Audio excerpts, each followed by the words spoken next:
Hello students. So आज आपण आपलं सेकंड प्रॅक्टिकल करणार आहोत. Depends on the network cables. Network cable create करताना किंवा नेटवर्क जेव्हा आपण क्रिएट करत असतो तेव्हा 3 टाईपच्या वायर आपण यूज करतो. त्याच्यामध्ये पहिली आहे कोएक्शियल केबल, दुसरी आहे ट्विस्टेड पेअर केबल आणि तिसरी आहे फायबर ऑप्टिक्स केबल. या 3 टाईपच्या केबल्स आपण यूज करतो नेटवर्क क्रिएट करताना. त्याच्यामध्ये सगळ्यात पहिली जी आहे ती आहे कोएक्शियल केबल. तर नेटवर्क जे असतं ते वेगवेगळ्या पद्धतीचं असतं आणि वेगवेगळ्या टाईप्सचं असतं. त्या टाईप्सनुसार आपण केबल यूज केले जातो. नेटवर्क क्रिएट करताना आपण मोस्ट ऑफ द टाइम कॉस्टचाही विचार करत असतो. कॉस्ट इफेक्टिव्ह नेटवर्क क्रिएट करताना त्या टाईपच्या वायर्स यूज करून नेटवर्क क्रिएट केले जाते. तर सगळ्यात पहिली जी आपण केबलचा किंवा वायरचा जो अभ्यास करणार आहे तो आहे कोएक्शियल केबल्स.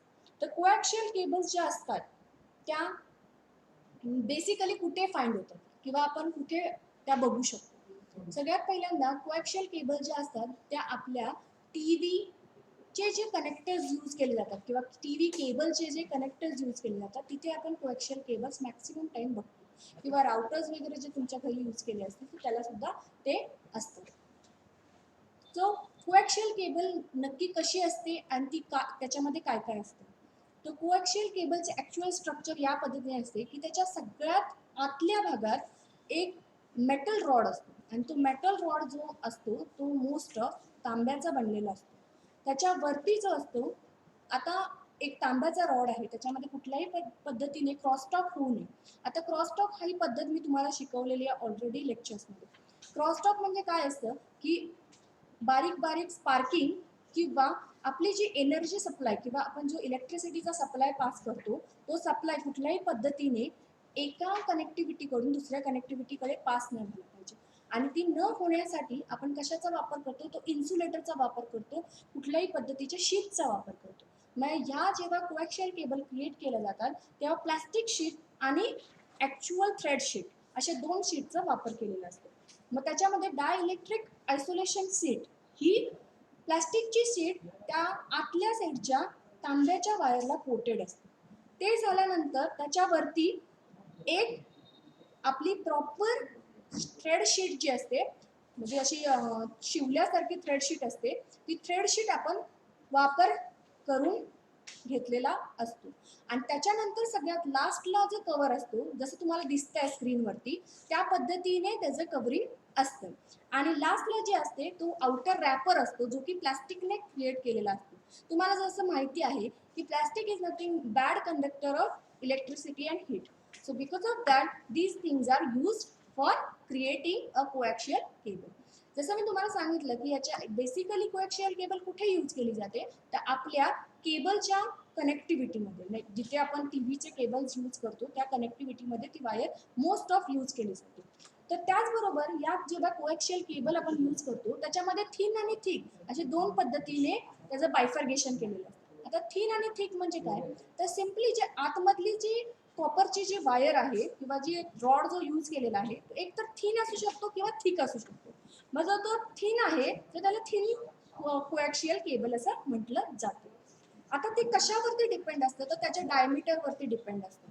जर थिन केबल असेल तर त्याची 2.5 इंचेसचं डायमीटर असतं आणि थिक केबल असेल तर 0.5चं डायमीटर असतं. सॉरी 3.5चं डायमीटर असतं इंचेसमध्ये. नंतर सिग्नल जो पास केला जातो थिन वायरने तो 1.85 मीटरच्या आसपास पास केला जातो. पण जेव्हा आपण डेटा सिग्नलचं ट्रान्सफरिंग जर आपण थिक केबलने करतोय तर 500 मीटरपर्यंत तो पास केला जातो. त्याच्यानंतर नेक्स्ट जो आहे केबल जी आपण लर्न करणार आहोत ती आहे ट्विस्टेड पेअर केबल. तर ट्विस्टेड पेअर केबल जी आहे ती माझ्या हातामध्ये इथे पाहू शकता तुम्ही. ही एक ट्विस्टेड पेअर केबल आहे.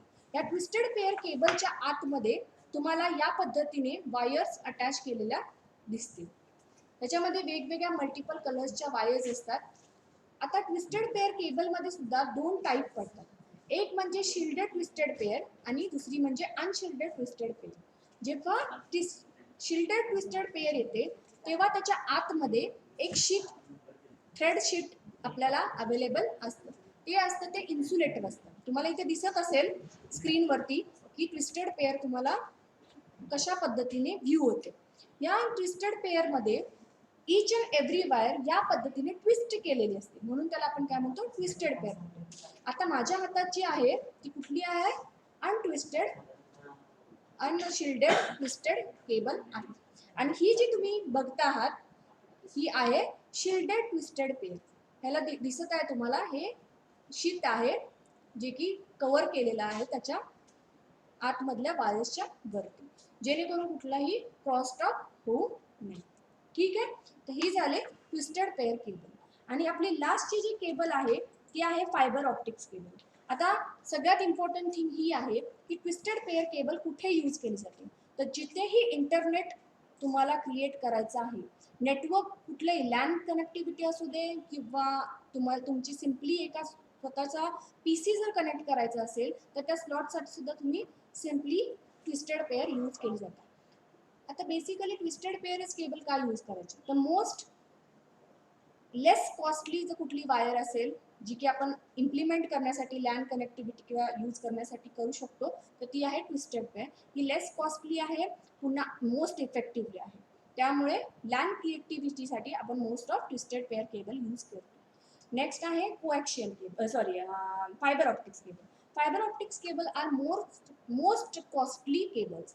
त्या खूप कॉस्टली केबल्स असतात कारण त्याची जी रेंज असते तीही फार मोठी असते आणि ती वर्ल्ड वाईड फार मोठ्या मोठ्या जसं सर्व्हरची कनेक्टिव्हिटी, मोठ्या मोठ्या सॅटेलाइट्सच्या कनेक्टिव्हिटीसाठी आपण वायर्ड किंवा वायरलेस मीडिया जेव्हा यूज करतो, तर आपण वायर मीडियाचा विचार केला तर जेव्हा आपल्याला इफेक्टिव्हिटी पाहिजे आहे तेव्हा आपण कुठल्या केबलचा वापर करतो, तो फायबर ऑप्टिक केबलचा वापर करतो.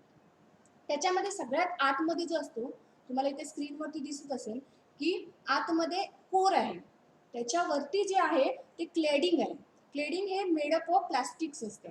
क्लेडिंग हे मेडअप ऑफ ग्लास असतं.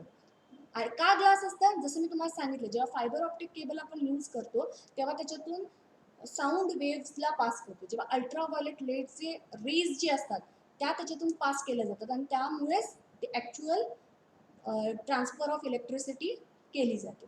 आणि मॅक्सिमम त्याच्यामध्ये जी हीट जी असते किंवा इलेक्ट्रिसिटी जी असते ते मॅक्सिमम जनरेट होते. आणि ती बंदिस्त ठेवण्यासाठी किंवा क्रॉसटॉक होऊ नये या सर्व गोष्टीसाठी आपण इतक्या भरपूर पद्धतीने त्याला कव्हरिंग केलेलं असतं. मग आतली बाजू जी असते ती कोरची असते, त्याच्यावरती जे असतं ते ग्लास क्लॅडिंग असतं, ते ग्लास मेडअप ऑफ ग्लास असतं. त्याच्यावरती जे असतं ते स्ट्रेंट मेंबर असतं, ते प्लॅस्टिक कव्हरिंग असतं. आणि त्याच्यावरती असतं ते आउटर जॅकेट असतं जे मेडअप ऑफ प्लॅस्टिक असतं. अशा पद्धतीने आपण काय केलेलं असतं, फायबर ऑप्टिक केबलचं कव्हरिंग केलेलं असतं. तर मी आज आपण कुठल्या 3 केबल्स बघितलेल्या आहेत, एक म्हणजे twisted pair cable, coaxial cable आणि fibre optics cable. So I hope तुम्हाला समजलेलं आहे आजचं प्रॅक्टिकल आणि तुम्हाला अंडरस्टँड झाल्याबद्दल किंवा तुम्ही हे शांततेने ऐकून घेतल्याबद्दल थँक्यू.